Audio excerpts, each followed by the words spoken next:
भाजप उमेदवार प्रज्ञाताई सातम आहेत. ताई, काय बोलाल? आपली काय प्रतिक्रिया आहे? पहिली प्रतिक्रिया काय आहे? आपल्याला उमेदवारी जाहीर झालेली आहे, काय बोलाल त्या संदर्भात? एक आनंद आहे, कार्यकर्त्यामध्ये पण आनंद आहे, काय बोलाल त्या संदर्भात? खूप आनंदाचा क्षण आहे आज हा, माझ्यासाठी, परिवारासाठी, सर्व कार्यकर्त्यांसाठी सुद्धा. आणि भारतीय जनता पार्टीने जे आम्हाला पक्षामध्ये सामावून घेतलेलं आहे, परिवारामध्ये सामावून घेतलेलं आहे आणि आता काम करण्याची ही नवीन संधी मिळालेली आहे, त्याबद्दल आम्ही खूप सर्व नेत्या मंडळींचे मी आभार व्यक्त करते. आपण काँग्रेसमधून आलेला आहात, भाजपमध्ये काय आता आपली प्रतिक्रिया काय असेल? कसं वाटतं आपल्याला ह्या भाजपमध्ये आल्यानंतर? आपल्याला उमेदवारी दिलेली आहे, काय बोला त्या संदर्भात? ॲक्च्युली मी डिसेंबरमध्ये आलेली होती आणि खूप अल्पावधीमध्ये 4 महिन्याच्या काळामध्येच पक्षाने मला एवढी मोठी संधी दिली, मला सामावून घेतलं. त्याच्यामुळे मनापासून खूप आभार व्यक्त करते आणि मला अगदी म्हणजे मी इथे ह्या परिवाराचीच आहे अशा पद्धतीनंच मला आज वाटते. असं वेगळेपणा काही जाणवत नाहीच. सातव कुटुंब म्हटलं गांधी घराण्याचं एक जवळकी नातं म्हटलं जातं. आता आपण भाजपमध्ये आल्यानंतर काय वाटतं तुम्हाला? काय सांगाल? हे बघा, परिवार हा विषय वेगळा असतो, राजकारण हा विषय वेगळा असतो आणि पारिवारिक नातं वेगळं आहे. पण राजकारण जे आहे ते मी आज आणि इथून पुढचं माझं पूर्ण आयुष्य मी भारतीय जनता पार्टीला समर्पित आहे. ही निवडणूक पोटनिवडणूक आहे, ती आपल्या बिनविरोध होतील का? काय सांगाल? आता 3 वाजेपर्यंत अजून वेळ आहे. काँग्रेसने उमेदवार दिलेला नाही, काय?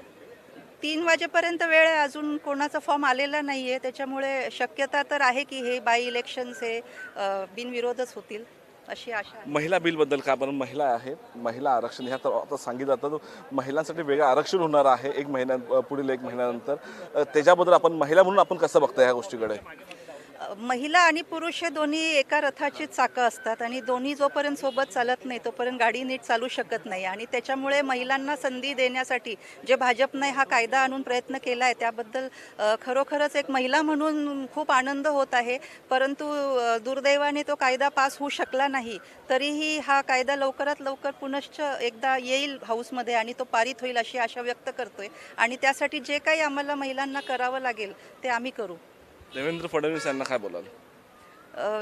देवेंद्र फडणवीस साहेब हे आमचे नेते आहेत. ते महाराष्ट्राचे कार्यक्षम मुख्यमंत्री आहेत आणि सर्व आम्हा लाडक्या बहिणींचे सगळ्यांचे लाडके देवाभाऊ आहेत ते. आणि ते आमचे गॉडफादरसुद्धा आहेत आणि ते आमच्या पाठीशी आहे सगळ्या बहिणींच्या. त्यांचं पाठबळ आहे म्हणून आज आम्ही सगळ्या बहिणी निर्धास्तपणे आज या महाराष्ट्रामध्ये काम करत आहोत. महिलांसाठी काय मुद्दा आपण घ्याल? काय पहिला मुद्दा काय घ्याल? महिलांसाठी तर सर्वात पहिले म्हणजे महिलांचं जे आरक्षण आहे ते आता जो बिल पास झालेलं नाही त्यासाठी आम्ही काम करणार आहोत. दुसरा म्हणजे सर्वसामान्य महिलांसाठी, ज्या गोरगरीब महिला आहेत, ज्या कष्टकरी महिला आहेत आमच्या खेडे गावाकडच्या भागाकडच्या, तर त्यांच्यासाठी जे काही त्यांच्या छोट्या मोठ्या समस्या असतात, ज्या बचत गटाचे विषय आहेत, त्याच्यासाठी त्यांना बँकेतनं कर्ज वेळोवेळी मिळत नाहीत, इतर त्यांचे काही प्रश्न असतील, काही ज्या शेतमजूर महिला आहेत त्यांच्यासाठीचे विषय असतील, तर हे सगळे त्या महिलांचे प्रश्न आम्ही आधी मार्गी लावणार आहोत. धन्यवाद ताई, टॉप मराठी बोलल्याबद्दल. त्या होत्या विधान परिषदेचे उमेदवार प्रज्ञा सातव यांनी महिला संदर्भातील अनेक मुद्दे पुढे घेतलेले आहेत आणि महिला संदर्भात जितके महत्त्वाचे मुद्दे आहेत ते नक्की येणाऱ्या दिवसात आम्ही विधान परिषदेमध्ये मांडू. शिवाजी काळेसोबत मी धीरज गोलप, टॉप न्यूज मराठी, मुंबई.